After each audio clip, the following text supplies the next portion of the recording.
All right, let's dive right in and break down the key questions from the recent SSC MTS General Awareness paper. We're going to decode the patterns from that February 12th exam to help you prepare a whole lot smarter. So let's just jump straight into the good stuff, the actual questions that people saw. And listen, these aren't just random trivia, okay? They are clues. They reveal some really important patterns you need to know for your own prep. To give you a real feel for what the exam was like, the difficulty, the topics they're focusing on, we're going to run through a few key questions. Let's see how you do. Okay, first one up. This is a great example of how they blend history, architecture, and religion all into one question. It's a classic mix for general awareness. What do you think? And the answer is Lord Krishna. So what does this tell us? It tells us that the core, static, general knowledge stuff, especially about famous monuments, is definitely still a big deal. Now pay close attention to this next one. It's more than just a piece of movie trivia. It actually points to a recurring theme in this exam, one that you can really score points on: autobiographies. The answer, of course, is Prem Chopra. But really, keep that word, autobiographies, in the back of your mind. We are definitely going to circle back and dig into that a little later. And here we go again, another huge clue from the exam. They seem to have a real focus on recent banking mergers.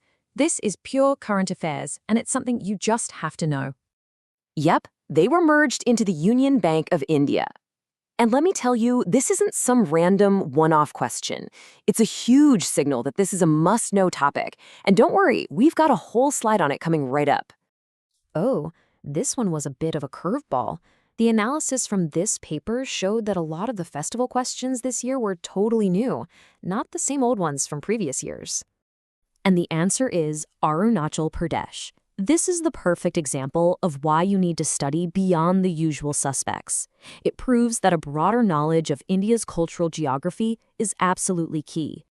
Okay, remember that question about the bank merger? Well, that was no accident. It's part of a massive topic that they absolutely love to test. So right now, we're going to dive deep into these bank mergers because I guarantee you it's a source for more questions. Here it is, all the critical info in one single place. Honestly, my best advice? Pause right here. Take a screenshot.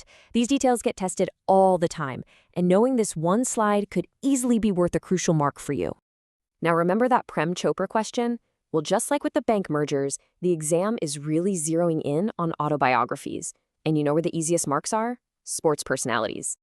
Let's kick things off with the cricketers. I mean, their life stories are such a popular source for questions, so knowing these titles, yeah, it's pretty much non-negotiable. And it doesn't stop at cricket, not by a long shot. These other Indian sporting icons and their books are just as essential to know. Every single one of these could be a potential question. And hey, let's not forget the international legends. Their stories have definitely appeared in exams before, so expanding your knowledge to the global stage is a really smart move. So we've looked at the questions, we've seen the clear patterns, but what does it all mean? For your study plan, how do you actually turn this analysis into action? Look, the most important thing is to adapt. Just relying on old papers isn't going to cut it anymore. That Maupin Festival question proved that. Instead, you've got to master these high-yield current topics like bank mergers and autobiographies to lock in those marks. We've basically handed you the blueprint from the latest paper. You've seen the patterns, you have the lists. Now it's all about putting it into action. Good luck.